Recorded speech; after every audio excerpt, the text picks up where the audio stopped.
Mais uma vez eu saúdo aos irmãos, né? Nós mais uma vez estamos afastados, tendo em vista o problema que está acontecendo, mas vamos entender como fazendo parte da didática do nosso Deus, né? Então, Deus, o nosso Deus, pela graça do nosso Senhor Jesus Cristo, Ele tirou esses dias para nos ensinar, para que nós tivéssemos esse tempo de estar na Sua presença, meditando na Sua palavra, refletindo sobre os acontecimentos, porque tudo que está acontecendo está dentro do que o Senhor já nos antecipou.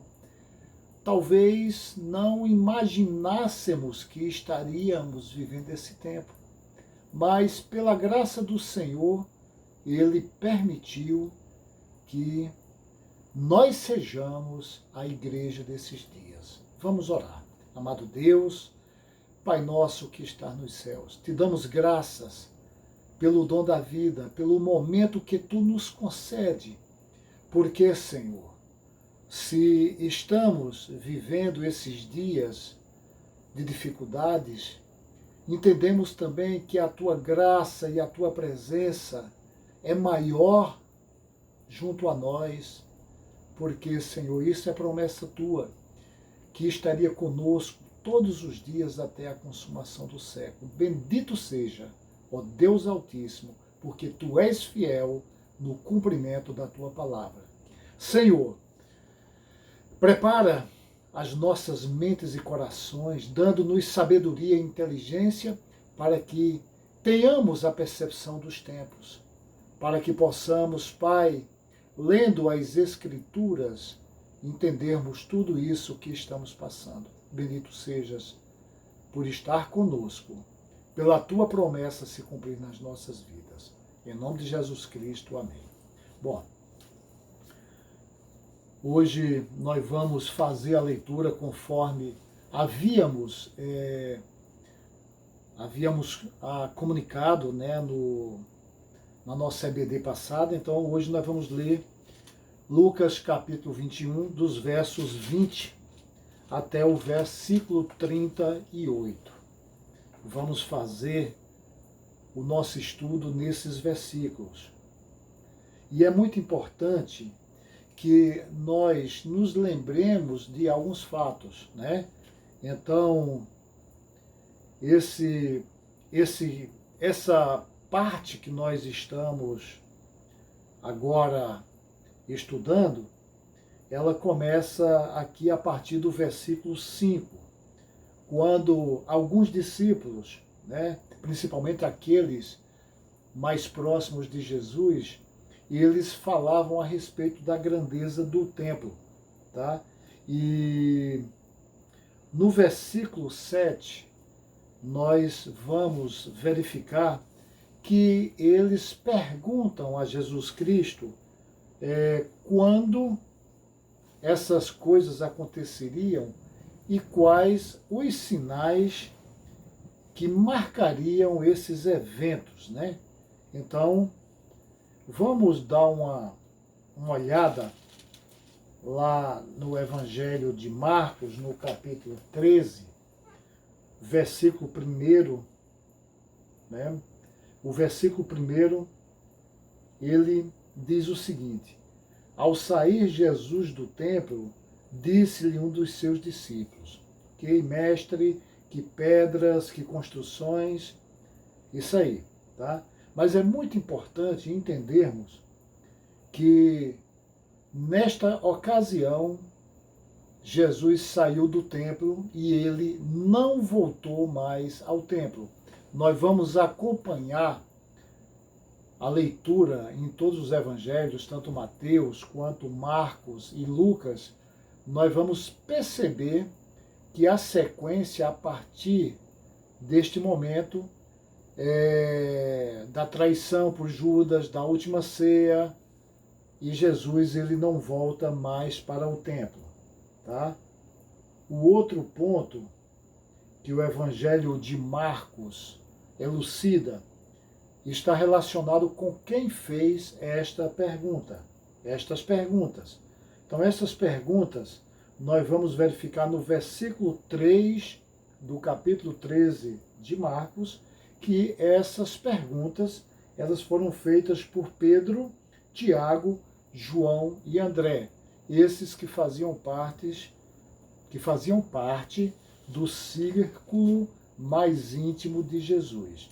E é muito interessante porque as perguntas que eles fazem, elas respondem ao anseio nosso, né? Ao anseio nosso dos dias em que nós estamos vivendo. E não precisamente deste momento que nós estamos vivendo. Mas desde que, por exemplo, eu me converti ao Senhor há 25 anos atrás, que tem algumas perguntas que a gente ainda hoje faz ao Senhor Jesus Cristo. Então, nós temos aqui Pedro, João, Tiago e André, eles nos ajudando, fazendo essas perguntas naqueles dias. É muito importante também que a gente entenda que naqueles dias a igreja ainda não existia. Existia o embrião da igreja, que eram esses mesmos discípulos. E o que é que eu quero dizer com isso? Nós temos que entender que Jesus Cristo, ele estava falando para um público judeu. Jesus, ele não estava falando aqui, se dirigindo nesse momento aqui a um público gentil. Ele falava para judeus. Então, esse entendimento que Jesus estava revelando para os seus discípulos, nós temos que entender que eles estão direcionados principalmente aos judeus, à história de Israel, e nós, como igreja, nós também somos alimentados por essas palavras do Senhor Jesus Cristo, quando ele fez essas revelações aos seus discípulos. Então, eu vou dividir aqui em 3 blocos, tá? Para que a gente possa ir, digamos assim, entendendo mais cada passagem dessas que a gente vai ler. Então, o primeiro mini bloco nós vamos definir como sendo do versículo 20 ao 24, que diz assim: Quando, porém, virdes Jerusalém sitiada de exércitos, sabeis que está próxima a sua devastação. Então, os que estiverem na Judéia, fujam para os montes, os que se encontrarem dentro da cidade, retirem-se, e os que estiverem nos campos, não entrem nela, porque esses dias são de vingança, para se cumprir tudo o que está escrito. Ai das que estiverem grávidas e das que amamentarem naqueles dias, porque haverá grande aflição na terra e ira contra este povo. Cairão a fio de espada e serão levados cativos para todas as nações. E até que os tempos dos gentios se completem, Jerusalém será pisada por eles. Eu solicitei que os irmãos lessem o capítulo 24 do Evangelho de Mateus e o capítulo 13 do Evangelho de Lucas. Tá? Nós vamos verificar que Lucas ele dá uma ênfase maior às circunstâncias que levaram à queda de Jerusalém ali no ano 70. Né? Então Lucas ele traz mais para um contexto de curto prazo. Quando a gente vai, principalmente no Evangelho de Mateus, a gente vai verificar que Jesus ele trata dos eventos de curto prazo, né? O curto prazo que eu chamo aquele evento que aconteceu no ano 70, após o nascimento de Jesus, que foi a queda de Jerusalém, a destruição de Jerusalém pelo general Tito, tá? E Jesus ele vai também tratar de eventos futuros que vão acontecer, tais como o abominável da desolação, que é citado por Daniel. Então nós vamos nós vamos ter uma visão mais ampla quando a gente lê os outros evangelhos, tá? Mas mesmo assim, na sequência dos próximos versículos que encerram o capítulo 21, a gente também vai tirar lições futuras, profecias futuras. É muito importante a gente entender que essa primeira parte aqui que eu li, né, como eu falei, está relacionada com a queda de Jerusalém, ali no ano 70 depois de Cristo, depois do nascimento dele, e nós podemos perceber o seguinte, que essa profecia de Jesus Cristo, ela cumpriu-se literalmente. Então, realmente não ficou pedra sobre pedra. Jerusalém foi totalmente destruída e os judeus que ficaram vivos, eles foram realmente dispersos pelo mundo numa dimensão muito maior do que aquela que aconteceu lá na época de Nabucodonosor, né, quando Nabucodonosor sitiou Jerusalém e ele levou cativos os judeus para Babilônia, outros fugiram para o Egito, e naqueles dias nós tivemos uma dispersão menor. Mas essa dispersão que aconteceu nesse evento, ela levou os judeus a todas as partes do mundo. Então, nesse século que passou, existiam comunidades judaicas na China, na Índia, na Etiópia, na África do Sul, no Brasil, na Argentina, na Alemanha, na França, na Rússia. Então, no século que passou, no século XX, encontrava-se judeus dispersos pelo mundo todo. E é muito interessante que esses judeus, eles começaram a retornar para Israel no final do século XIX, ou seja, em 1870, 80 para frente, esses judeus começam a retornar para Israel, vindos principalmente da Rússia. E a situação dos judeus no mundo durante esses 2000 anos, antes da volta do Estado de Israel, sempre foi uma situação,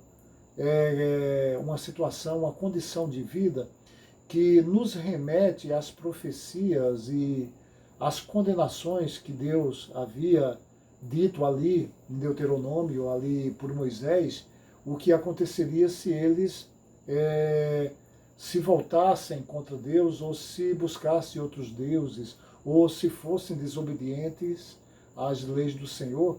Então eles seriam dispersos por todo o mundo, e para onde eles fossem, eles estariam sempre vivendo numa situação de terror. Então, durante esses 2000 anos que os judeus estiveram dispersos pelo mundo, eles nunca encontraram paz. Sempre viveram perseguições, os pogrões, e culminou ali com o Holocausto, né? A morte de 100 milhões de judeus ali por ocasião na Segunda Guerra Mundial, ali por ocasião do domínio de Adolf Hitler na Europa, né? Na Europa continental. Então, eles sofreram todas as consequências, né, da quebra da aliança, todas as consequências em função da quebra da aliança com o Senhor, Deus Santo e Todo-Poderoso, né?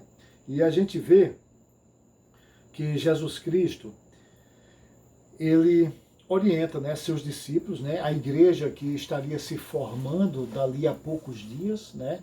Então, dali a poucos dias, cerca de aproximadamente 50 dias, essa igreja, ela nasceu ali naquele dia que o Espírito Santo foi derramado ali relatado por Lucas nos Atos dos Apóstolos. Então, a igreja, ela começou ali, sendo que a primeira igreja foi a igreja de Jerusalém.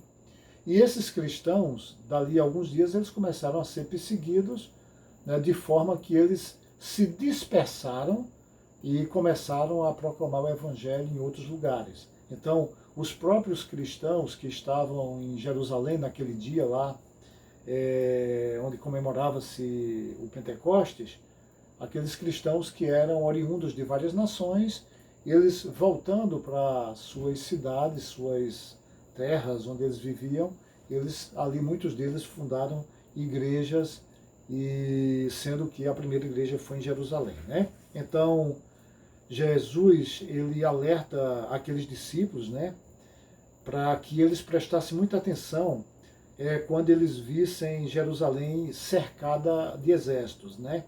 E é muito interessante porque antes de Tito destruir Jerusalém houve um outro cerco, né, que era o pai do próprio Tito, e ele teve que abrir mão desse cerco para voltar para Roma, porque Nero havia sido morto e o pai do Tito ele assume o governo romano, o governo do Império Romano. E tempos depois o Tito volta e ele começa esse cerco. E a orientação de Jesus é o seguinte: olha, quem estiver na Judeia fuja para os montes, e os que se encontrarem dentro da cidade retirem-se, e os que estiverem nos campos não entrem nela. Ou seja, tá? Então, a condenação da cidade já estava determinada. Não existiria segurança em estar dentro das muralhas de Jerusalém. Alguns historiadores, eles citam que os cristãos eles escaparam desse cerco de Tito porque eles obedeceram a essa profecia, eles se lembraram dessa profecia e obedeceram a ela e fugiram, saíram de Jerusalém, saíram daquela região conforme a orientação do Senhor. E diz os historiadores que nenhum cristão pereceu em função desse cerco de Tito a Jerusalém. Jesus Cristo ele fala no versículo 22 que estes são dias de vingança para se cumprir tudo o que está escrito, né? Tudo o que está escrito. Então, todas as profecias, elas relativas a esse momento, profecias que estão lá em Isaías e em outros profetas, e mesmo lá no Pentateuco, são profecias que mostram que, por exemplo, lá nos dias de Moisés, ele disse que haveria de ser enviado um outro profeta igual a ele, e a ele ouvir, né? Então Jesus Cristo, né, Moisés, ele veio como aquele mediador da antiga aliança, né, daquilo que nós chamamos de antiga aliança, e Jesus Cristo ele veio como mediador da nova aliança. Então nós podemos fazer esse comparativo entre Jesus e Moisés, principalmente olhando essa questão das alianças que foram feitas a partir de aí, né? Jesus Cristo, como ele mesmo diz, ele não mudou a lei de Moisés, tá? Mas ele veio para cumprir essa lei, ele veio realmente para praticá-la e mostrar que é possível cumprir essa lei, porém essa lei só é cumprida nele, porque ele entra como sendo o sacrifício perfeito para que haja perdão de pecados, ok? Então,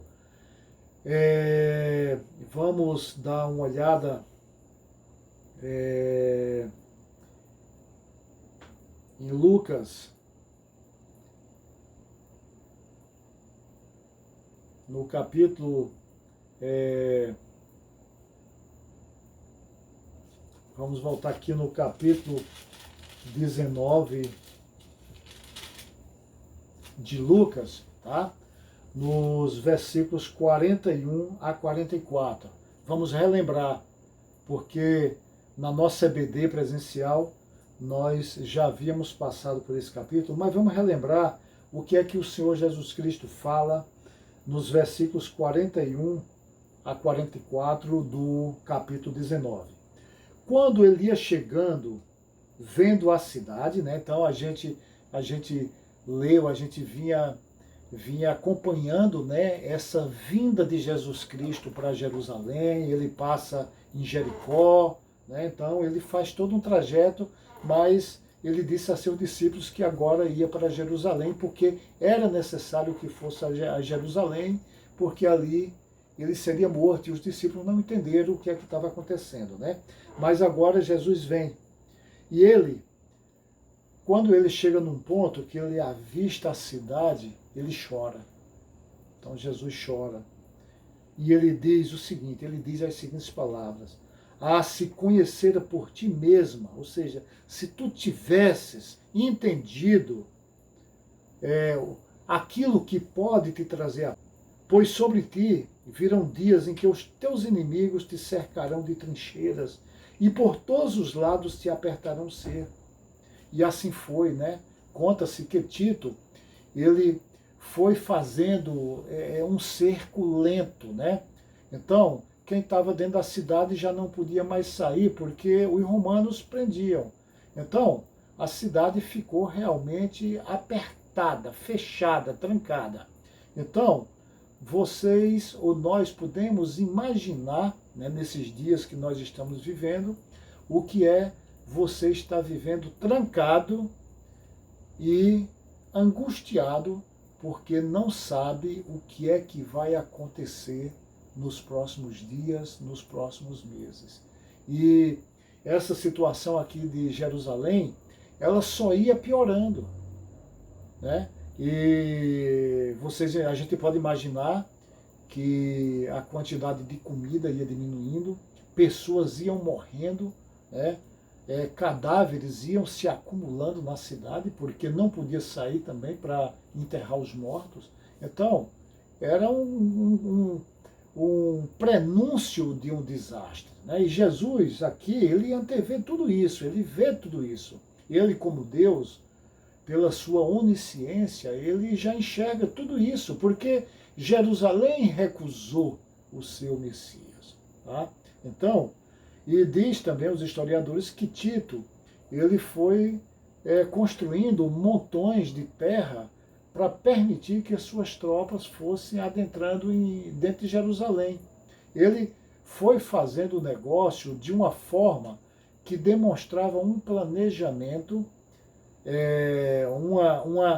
uma certa sequência de acontecimentos, e a gente pode entender que quanto mais esse cerco demorava, mais os problemas dentro da cidade aumentavam, mais a angústia desse povo crescia, né?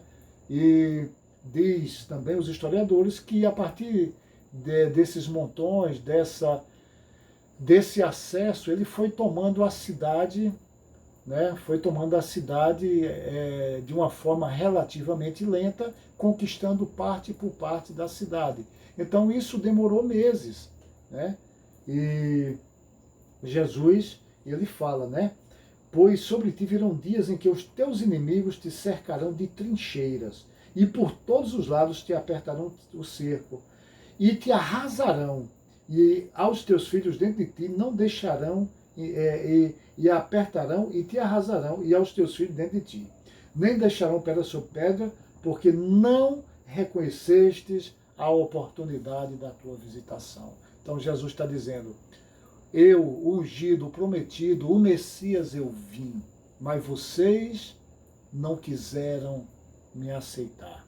Então, esse grande julgamento que acontece agora sobre Jerusalém, ele deve-se principalmente, né, esse grande julgamento, esse cerco, essa destruição da cidade, a dispersão dos judeus pelo mundo, deve-se principalmente pela recusa deles em aceitarem, em reconhecerem Jesus Cristo como o seu Messias e Salvador. E é interessante, é importante nós entendermos que Jesus Cristo, ele passou 3 anos proclamando, ensinando, proclamando a palavra, ensinando e apresentando todos os sinais que o caracterizavam como Messias. Então, tudo aquilo que foi dito das ações e do que o Messias iria fazer, Jesus Cristo cumpriu. Mas existia uma cegueira espiritual por parte dos judeus daqueles dias que não aceitaram tudo isso proveniente do Senhor Jesus Cristo, né? Então, além de recusá-lo como Messias, eles ainda o condenaram e entregaram aos gentios para que ele fosse morto, né? Mas também Jesus Cristo diz, olha, eles não tiram a minha vida, eu a dou. É importante que nós olhemos também que o poder sobre a vida dele mesmo estava sobre ele, sobre o Deus Todo-Poderoso. Então, esse outro aspecto, tá? Eles não tiraram a vida de Jesus, apesar de tudo, apesar de todas as intenções dele. Por quê? Porque Jesus Cristo, ele deu a sua vida por resgate deles e resgate nosso também, né? Também não podemos esquecer de que a igreja original era formada e constituída por judeus. Então, muitos judeus se converteram ao Senhor Jesus Cristo, né? Então, a gente vê os 12 discípulos, depois nós vemos aqueles 70 que ficaram se reunindo, e depois a gente viu, naqueles dias lá do Pentecostes, que convertiam-se multidões, né? 4.000 que eram judeus também.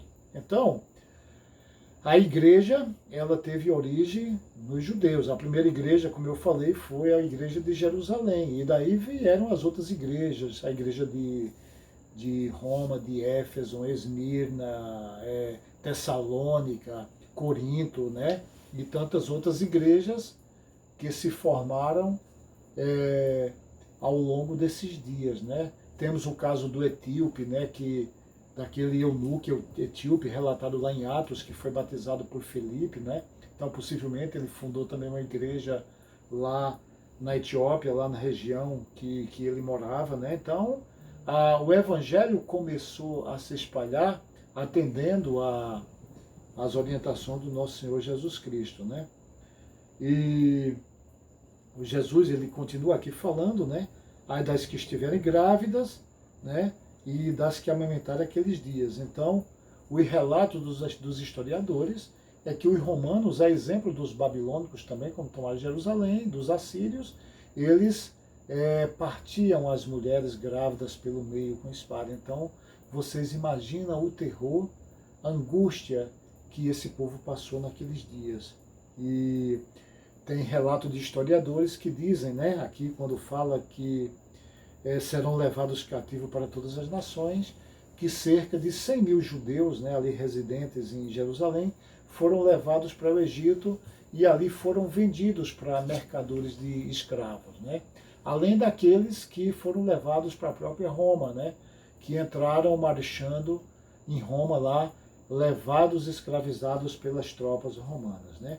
E Lucas, ele fecha aqui até que os tempos dos gentios se completem, Jerusalém será pisada por eles, né? Então, é muito importante nós observarmos isso aqui também, tá?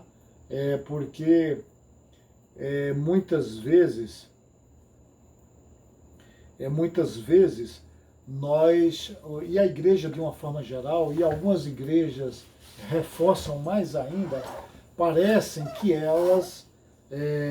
que algumas teologias esquecem que a igreja ela tem o tempo dela, tá?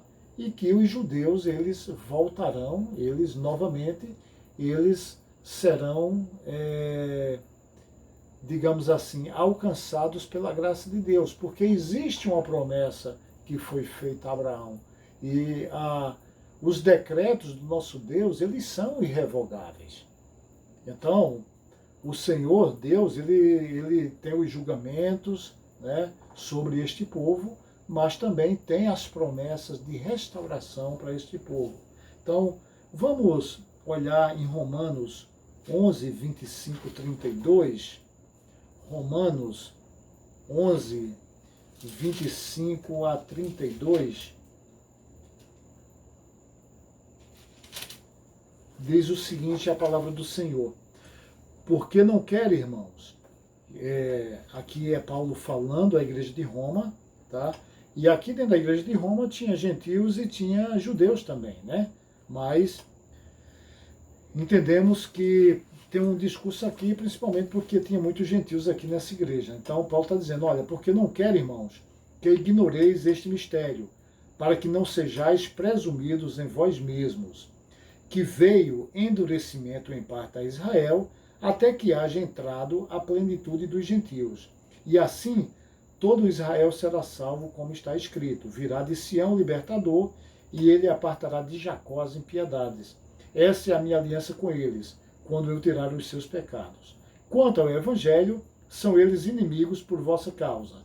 Quanto, porém, à eleição, amados por causa dos patriarcas, porque os dons e a vocação de Deus são irrevogáveis. Porque assim como vós também outrora fostes desobedientes a Deus, mas agora alcançaste a misericórdia à vista da desobediência deles, assim também estes agora foram desobedientes, para que igualmente eles alcancem misericórdia à vista da que vos foi concedida, porque Deus a todos encerrou na desobediência, a fim de usar misericórdia para com todos. Então, podemos entender o tempo dos gentios de várias formas, mas eu quero dar uma ênfase maior também à parte espiritual.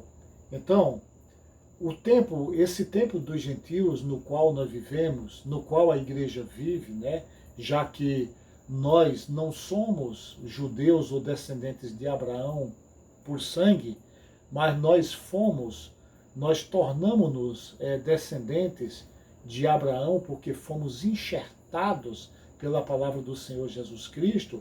Então, através da salvação do Senhor Jesus Cristo, nós também nos transformamos em filhos de Abraão. Mas, de forma nenhuma, a igreja substitui Israel.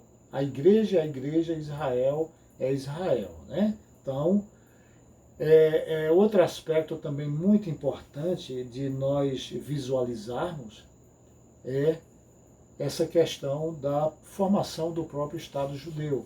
Então, Israel hoje passa dos 70 anos já como nação. Então, a nação voltou a existir e a gente vai percebendo, né, que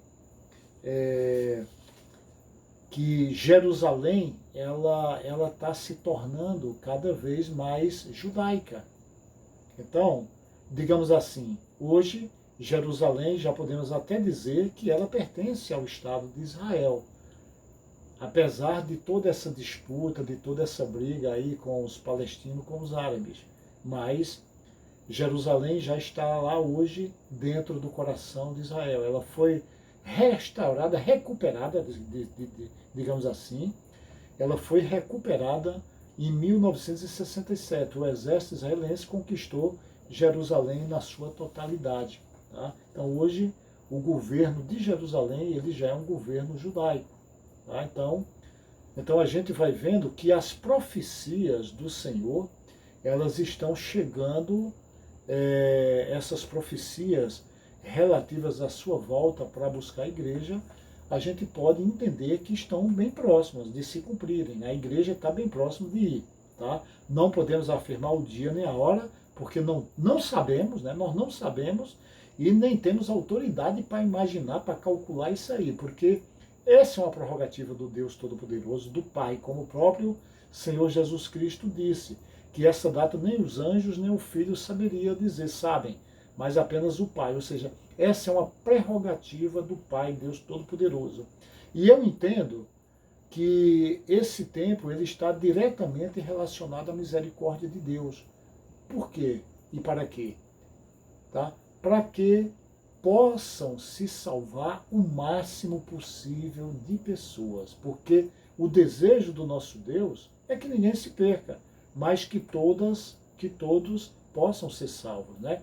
E Pedro, quando ele respondia a respeito de alguns que naquele tempo já falavam que Jesus estava demorando, ele disse que não era a volta do Senhor, não era o Senhor que estava demorando, mas era a misericórdia de Deus que se ampliava para que houvesse salvação do máximo possível de pessoas. Ou seja, o desejo de Deus é que todos sejam salvos. A gente sabe que isso não acontece, mas esse é o desejo de Deus. Então, esse tempo, né, esse tempo da igreja, o tempo dos gentios, ou o tempo da graça, ele é uma prerrogativa do Senhor, por conta da sua grande misericórdia, do seu grande amor, a ponto de, como nós sabemos, ele ter amado o mundo de tal maneira que deu o seu Filho unigênito, para que todo aquele que nele crê seja salvo. Então, como eu falei aqui, né, o próprio Senhor diz, olha, ninguém tira a minha vida, eu a dou. Tá? E assim, qualquer ser humano até pode dizer, eu estou dando minha vida aqui mas não vai ter o efeito que tem a doação da vida de Jesus Cristo. Por quê? Porque ele não tinha pecado. Porque ele era perfeito. E porque ele é o próprio Deus encarnado que veio para nos alcançar com a sua maravilhosa graça. Né? Então, ninguém pode fazer esse sacrifício, somente o Senhor Jesus Cristo. E é muito importante nós termos esse entendimento, tá? Para que nós prestemos atenção às orientações que o Senhor nos dá. Né? Então, vamos aqui correndo aqui no nosso estudo, né? E o Senhor, ele nos alerta, né? Tá? Ele nos alerta nos versículos anteriores, né? Que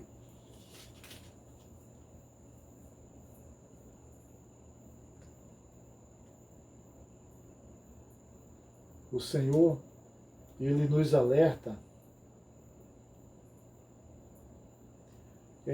principalmente com relação aos falsos profetas, né? Então, ele fala aqui nos versículos 8 a respeito dos falsos profetas, e os outros evangelhos também vão trazer esse alerta, mas é muito importante o seguinte, né? Estarmos atentos, até porque, tá? E falsos messias, né? Falsos profetas e falsos messias, até porque o anticristo ele vai se colocar como o salvador da humanidade. Então, vocês imaginam o tamanho da mentira que isto é. Tá? Então, ele vai se colocar como aquele que vai trazer a paz ao mundo, que vai controlar todas as coisas. Então, a gente pode imaginar que ele vai tomar de conta da natureza, porque existe todo esse mito que o aquecimento global é em função da destruição da natureza e etc. e tal, tá? E pode até ser um efeito colateral de tudo isso. Mas nós não podemos esquecer de que todo o mal que existe sobre a Terra é acarretado pelo pecado. E a grande decepção que as pessoas vão ter com o anticristo é porque quando começar realmente o momento da grande tribulação, que esse momento vai acontecer nos dias do anticristo, as pessoas vão ficar aterrorizadas, que a gente vai lendo aqui nas profecias que o Senhor vai colocando. Então, a humanidade fica aterrorizada, porque imagina o seguinte, se aquele que prometeu e que entendo que até um determinado momento estava tudo legal, estava tudo controlado, tá? Mas agora esse indivíduo não tem mais poder sobre a natureza, sobre os desastres que estão acontecendo. Então vocês imaginam o terror que vai tomar a mente e o coração dos homens que vão estar nesses dias da grande tribulação, né? Mas o Senhor, ele continua aqui agora, do versículo 25 a 28, onde diz o seguinte: haverá sinais no sol, na lua e nas estrelas sobre a terra, angústia entre as nações em perplexidade por causa do bramido do mar e das ondas. Haverá homens que desmaiarão de terror e pela expectativa das coisas que sobrevirão ao mundo, pois os poderes dos céus serão abalados. Então se verá o Filho do Homem vindo numa nuvem com poder e grande glória. Ora, ao começar essas coisas a suceder, exultai e erguei a vossa cabeça, porque a vossa redenção se aproxima. Então, agora, a gente pode perceber que acontece uma mudança de foco do Senhor Jesus Cristo. Tá? Agora ele começa a falar de eventos que acontecerão mais no futuro. Esses sinais no sol e na lua e nas estrelas, tá? E aí entra dentro disso que eu falei aqui anteriormente. Então, é essa questão do terror que vai tomar de conta do coração dos homens. porque esse falso Messias, que a gente chama de anticristo, esse camarada ele não vai ter controle sobre esses eventos. Então, se a humanidade colocou a esperança nesse homem, nesse falso Messias, ela agora começa a se questionar. E talvez não dê tempo nem de se questionar devido ao terror que vai tomar de conta da humanidade. Então, a gente vai para Apocalipse, a gente vai ver coisas do tipo de que os homens procurarão a morte e não encontrarão. Então, olha só que coisa horrível. O camarada querer morrer e ele não conseguir morrer. Então, são coisas terríveis que coronavírus é muito pouco diante daquilo que vai acontecer nesses dias, tá? Nos quais o anticristo estará governando, né? E o Senhor ele fala que os poderes dos céus serão abalados, né? E a gente pode entender, né, sobre vários aspectos, né? Um deles é a liberação, né? A liberação de todo esse terror que vai acontecer sobre a face da terra. A gente entende que teremos anjos que estarão executando algumas pragas e também demônios sendo liberados, né? Sendo liberados com a autorização e com a ordenança de Deus para trazer terror sobre os homens. Então, nós temos uma série de relatos, principalmente em Apocalipse, que fala que haverá, por exemplo, um anjo que é chamado Abaddon, né? E que ele receberá a chave do abismo e abrirá esse abismo e lá sairá gafanhotos e fumaça, e esses gafanhotos, eles têm ferrões feitos escorpião, e a missão deles é atormentar os homens, não destruir a natureza, mas eles têm uma missão única e exclusivamente de atormentar os homens. Então, que Deus nos livre de estarmos aqui nesses dias, porque se hoje os dias são difíceis, eles vão piorar bem mais do que isso, mas muito mais do que isso. Então, esse é um aspecto, né, que a gente vê, tá? O outro aspecto também, que a gente também tem que observar, é o que está escrito lá em Daniel 7,25, tá? Com relação a essa questão, né, dos poderes também dos céus que serão abalados. Daniel 7,25, que diz assim, tá? Que isso aqui está relacionado com o anticristo, né? Com esse camarada que vai estar governando esses dias, que ele proferirá palavras contra o Altíssimo, magoará os santos do Altíssimo e cuidará em mudar os tempos e a lei. E os santos lhe serão entregues nas mãos por um tempo, 2 tempos e metade de um tempo. Tá?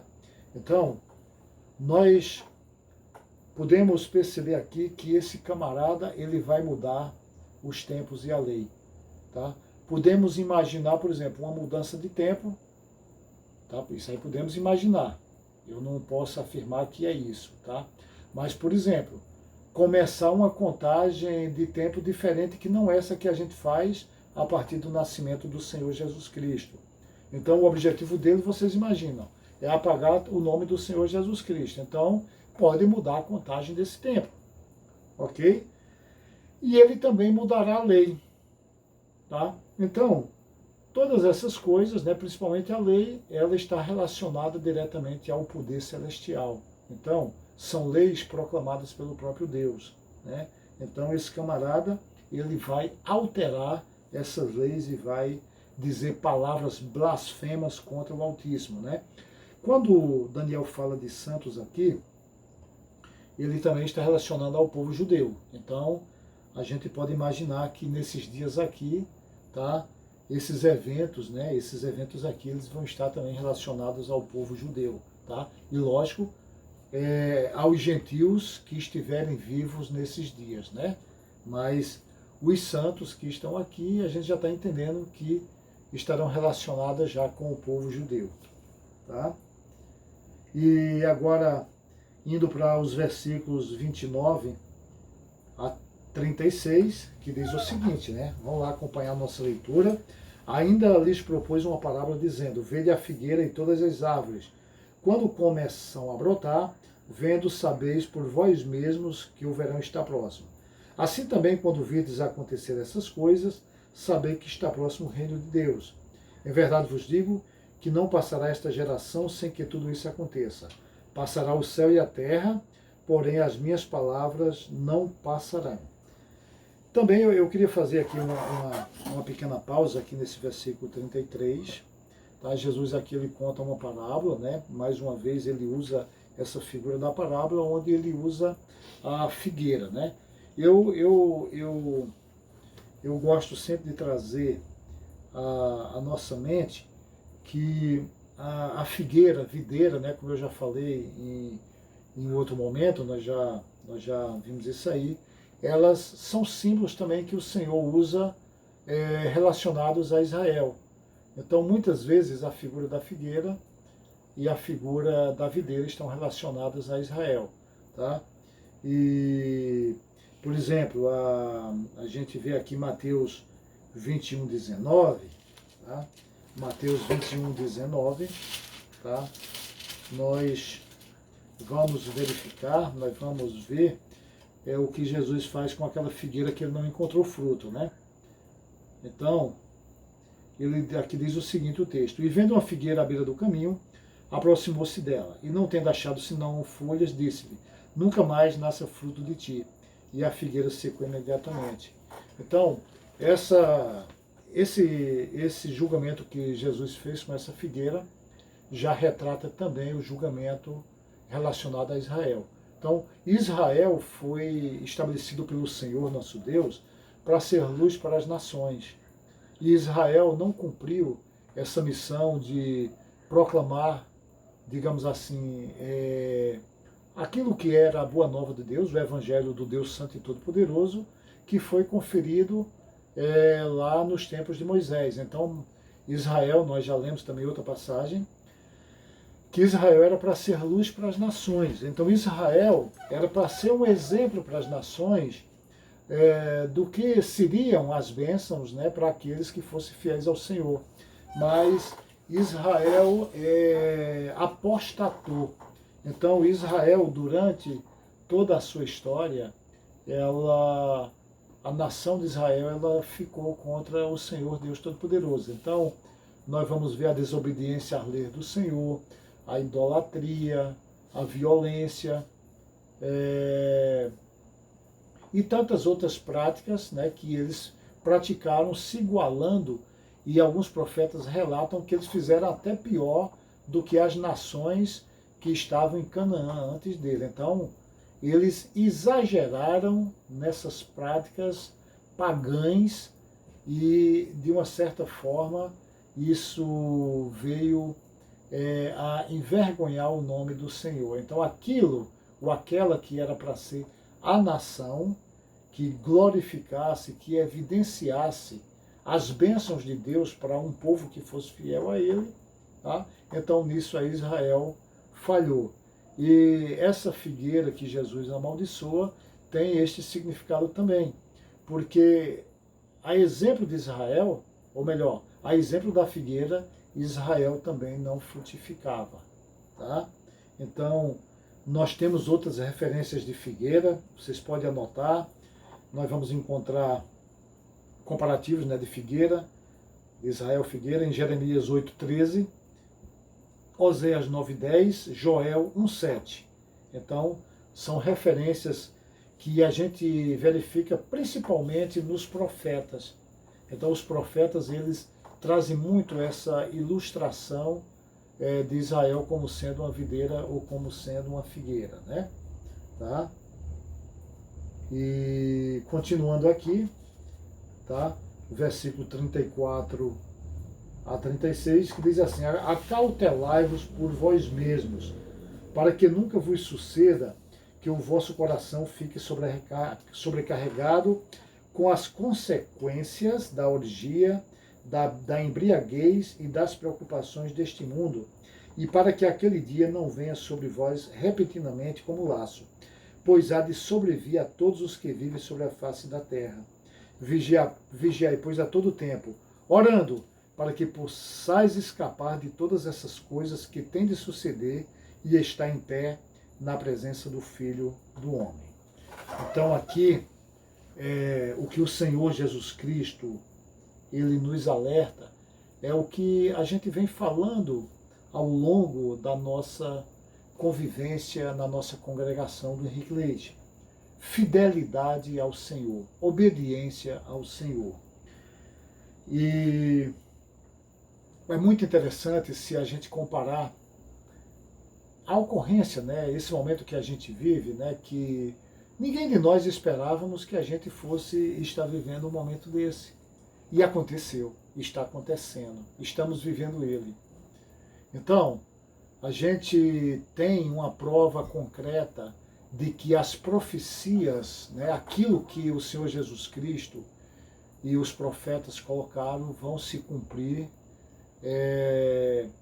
matematicamente. Então, nada do que foi profetizado vai deixar de acontecer. Então, profecias já aconteceram, né? As profecias bíblicas, estamos falando de profecias bíblicas, aquilo que está na palavra de Deus, aquilo que está em acordo com a palavra de Deus. Então, todas essas profecias, elas vão se cumprir, tá? Então, temos que entender isso. Tudo o que está falado vai se cumprir. Nós, como cristãos, como discípulos do Senhor Jesus Cristo, mas também como seres humanos, então nós temos os nossos sonhos e nós temos os nossos desejos. Então, o nosso sonho, né, o nosso desejo, até por conta da criação, né, então nós não fomos criados para morrer. Tá? Então, o nosso sonho, os nossos desejos, eles estão muito relacionados à vida aqui neste mundo. E nós, como cristãos, nós temos sempre que estar pensando além desse mundo. É muito importante nós termos essa visão, para que a gente possa compreender os ensinamentos do Senhor Jesus Cristo, principalmente quando ele diz aqui, olha, quando vocês começarem a ver essas coisas acontecerem, levantai a cabeça e alegrai-vos. Por quê? A gente está vendo guerra, está vendo pestes, está vendo terremotos, está vendo uma série de sinais que antecedem a vinda de Jesus. Então, isso é motivo para nós ficarmos preocupados, tristes, né, angustiados. Mas a orientação do Senhor ela é diferente. Ele manda que nós, seus discípulos, seus filhos, a gente deve se alegrar. Por quê? Porque a nossa libertação desse sistema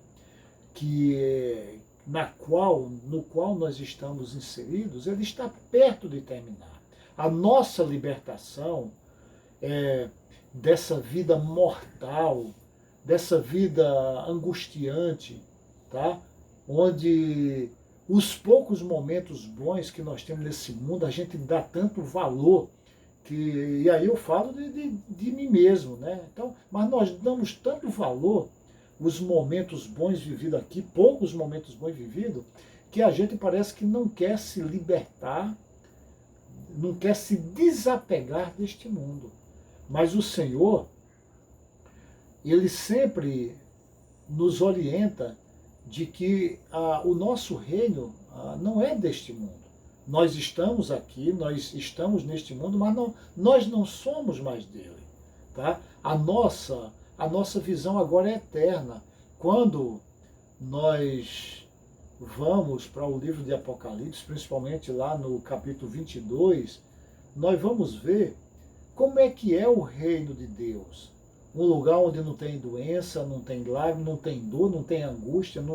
Então, é para lá que nós devemos almejar, devemos desejar ir.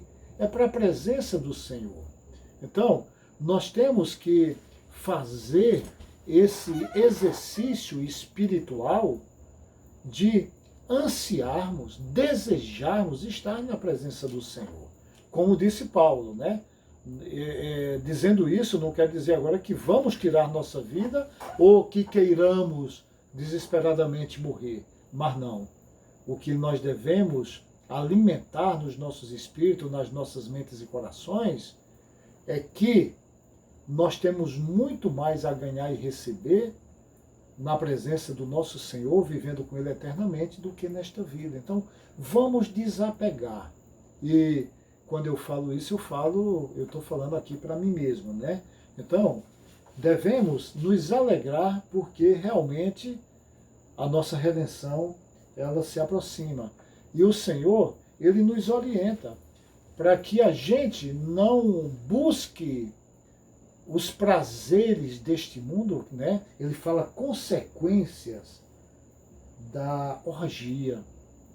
Então, as orgias, eu não quero nem dizer o que é aqui, nós nem temos tempo e nem vale a pena, né? Mas os irmãos podem consultar um dicionário e saber o que é isso, tá? E o mundo atual não vive muito distante disso. E muitos crentes, né, são atraídos por isso. Só que isso tem consequência, né? O próprio Senhor diz, tem consequência. Qual é a consequência disso aí? Tá?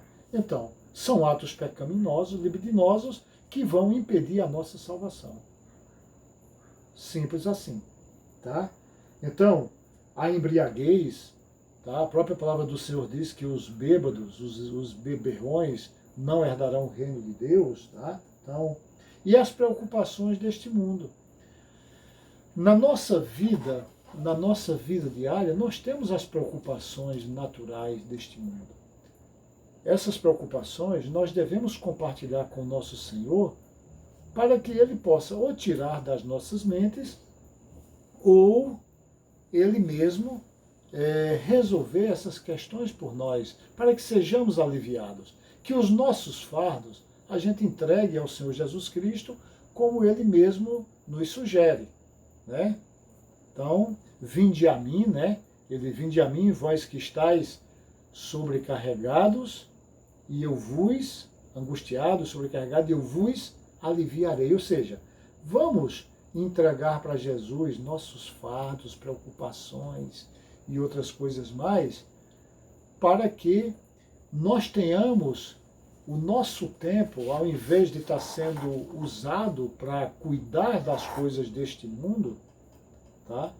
E eu quero dizer que não é abandonar tudo, tá?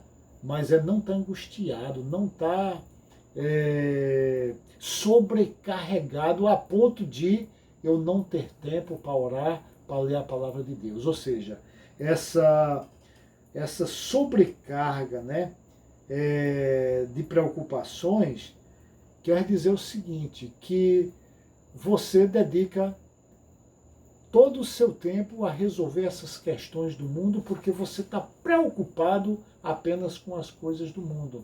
E nessas situações, tá? Isso acontece comigo, acontece com qualquer um. Nessas situações, muitas vezes nós esquecemos do nosso Deus e que Ele tem a maior boa vontade de nos ajudar nisso aí.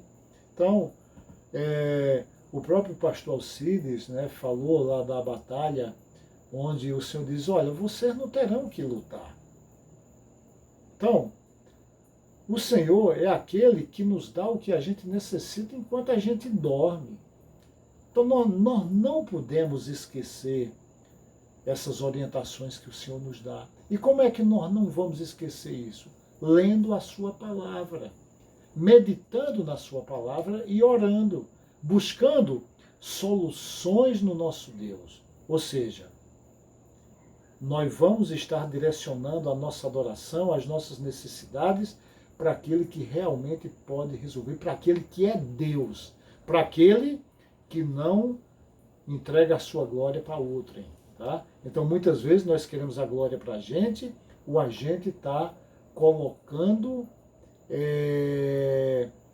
as nossas soluções, né? Nós estamos buscando soluções em outros e não naquele que realmente pode nos dar solução para para os nossos problemas, né?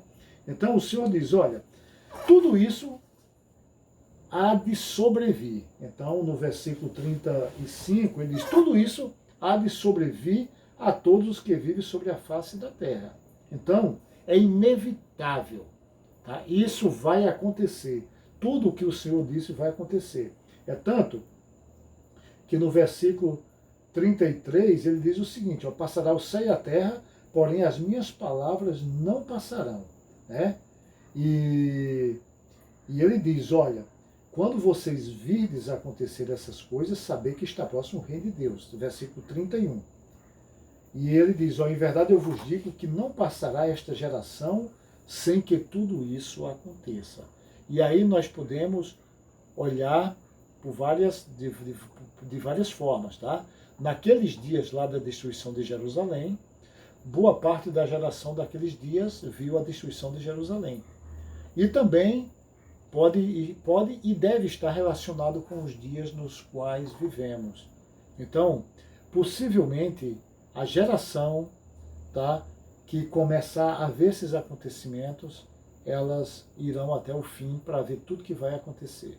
E isso aqui está correlacionado principalmente, entendo eu, tá, pelo que tenho visto nas Escrituras, pelo meu entendimento, tá, que a igreja verdadeira do Senhor não passará por essas tribulações, né? E aí o Senhor diz o seguinte, olha, vigiai, pois, em todo tempo, orando, para que possais escapar de todas essas coisas que têm de suceder e estar em pé na presença do Filho do Homem. Então, o Senhor está dizendo, olha, tudo isso vai acontecer, é inevitável, vai acontecer, as minhas palavras não passarão, essas profecias vão se cumprir, tá? Mas ele está dizendo o seguinte, olha, cuidado, tá? Cuidado com as consequências da orgia, da embriaguez, não percam tempo cuidando das coisas, exclusivamente das coisas deste mundo, tá? E vigiai, pois em todo o tempo, orando, vigiando e orando, para o quê? Para que possamos escapar de todas essas coisas que hão de acontecer e estar em pé na presença do Filho do Homem. Então, escapar, tá? Então o Senhor aqui ele está sendo muito claro, tá? Existe a possibilidade de escapar, tá? E a possibilidade de escapar está diretamente ligado à nossa fé e salvação concedida pelo Senhor Jesus Cristo, porque ele diz o seguinte, olha, para que você esteja em pé na presença do Filho do Homem, você esteja firme, tá? Você esteja firme na presença dele. Então, aqui fica claro que existe sim formas de escapar desses dias que estão para vir. E eu creio, e é bastante claro, lá, como eu já tenho dito, lá na primeira carta de Tessalonicenses, no capítulo 3, que fala do arrebatamento da igreja, do encontro da igreja com o Senhor Jesus Cristo nos ares. Esta que é a noiva do Senhor Jesus Cristo. Então a igreja é a noiva do Senhor Jesus Cristo. Essa que vai ter esse encontro maravilhoso com Ele nos ares. Aqueles que morreram, ressuscitarão primeiro, e nós, os que estivermos vivos, teremos os corpos transformados e teremos esse encontro maravilhoso com Ele nos ares. E essa igreja volta, nesse grande julgamento, volta com o Senhor Jesus Cristo. Então os seus santos, os anjos, a sua igreja, ela voltará com o Senhor Jesus Cristo nesses dias, né? E fechamos aqui que versículo 37 e 38, que nós já lemos na EBD passada, onde diz que Jesus ensinava todos os dias no templo, mas à noite saindo ia pousar no monte chamado das Oliveiras, e todo o povo madrugava para ir ter com ele no templo a fim de ouvi-lo. Mas entendemos, pelo que lemos lá atrás, tá, que a última passagem de Jesus por este templo foi nos momentos que antecederam este que é considerado, né, aquilo que é conhecido como o Sermão do Monte das Oliveiras, ou o sermão escatológico do Senhor Jesus Cristo, que ele proclama para os seus discípulos depois que ele sai do templo, e essa foi a última passagem do Senhor Jesus Cristo por esse templo. Tá? Então, encerramos a nossa escola bíblica aqui. Vamos orar, pedir ao Senhor que nos fortaleça, né, pela sua palavra, que nos ajude a sermos obedientes a Ele, a andarmos em fidelidade, em obediência, que possamos amá-lo, né, de todo o nosso coração, com todas as nossas forças, com todo o nosso entendimento. E que entreguemos as nossas vidas a Ele, porque se nossas vidas estiverem nas mãos do Senhor Jesus Cristo, elas estão guardadas, protegidas, amparadas para a eternidade. Então, ele diz o que? Aquele que quiser salvar a sua vida, perdê-la. Porém, aquele que perder, né, perder a vida por causa do Senhor Jesus Cristo, esse a salvará, esse encontrará a verdadeira vida. Oremos então. Amado Deus, bendito e glorificado sejas tu por este momento que tu nos concedestes, esse momento de aprender mais e mais da tua palavra, de ouvir a tua voz falando aos nossos corações, de ouvir as tuas orientações quanto à forma que devemos proceder para que andemos em fidelidade a ti, para que, Senhor Deus, estejamos vigilantes, cingidos, preparados para a tua volta, para que possamos, Senhor, escaparmos da ira que está para vir sobre a face da terra. E a tua palavra diz que nós, o teu povo, nós não fomos reservados para esta ira. Então, Senhor, guarda-nos, ajudando-nos a sermos fiéis a ti em todo tempo, em todo lugar e em todas as circunstâncias. Que as nossas vidas glorifiquem a ti através das nossas palavras, dos nossos olhares e principalmente, Pai, começando dos nossos pensamentos. Que todo o nosso ser esteja em sintonia contigo, em obediência total e irrestrita a ti, o Senhor e Deus do universo. Ajuda-nos nesta caminhada, como tens nos ajudado, Pai. Porque, Senhor, temos plena certeza de que se chegamos até este momento aqui, foi porque, Senhor, a tua boa mão nos conduziu até agora. E eu creio, Pai bendito, que nos haverá de conduzir até a consumação dos séculos, conforme tu nos prometeu. Abençoa, Pai, a nossa congregação, abençoa, Senhor, o pastor Gileade, o pastor líder da nossa igreja, que a tua graça, o teu amor, a tua alegria, a tua fidelidade estejam presentes no coração dele, abençoando e cuidando dele e de sua família. Abençoa e cuida do nosso pastor Alcides, Pai, ele e sua família, para que, consolados por ti, ajudados e sustentados por ti, cumpram a missão que entregastes para eles, Pai. Livrai-os de todos os males, de todas as tentações, e ajudai-os a serem fiéis a ti, até a morte. E a todos nós, Pai, que sejamos fiéis a ti até a morte. Em nome de Jesus Cristo. Amém.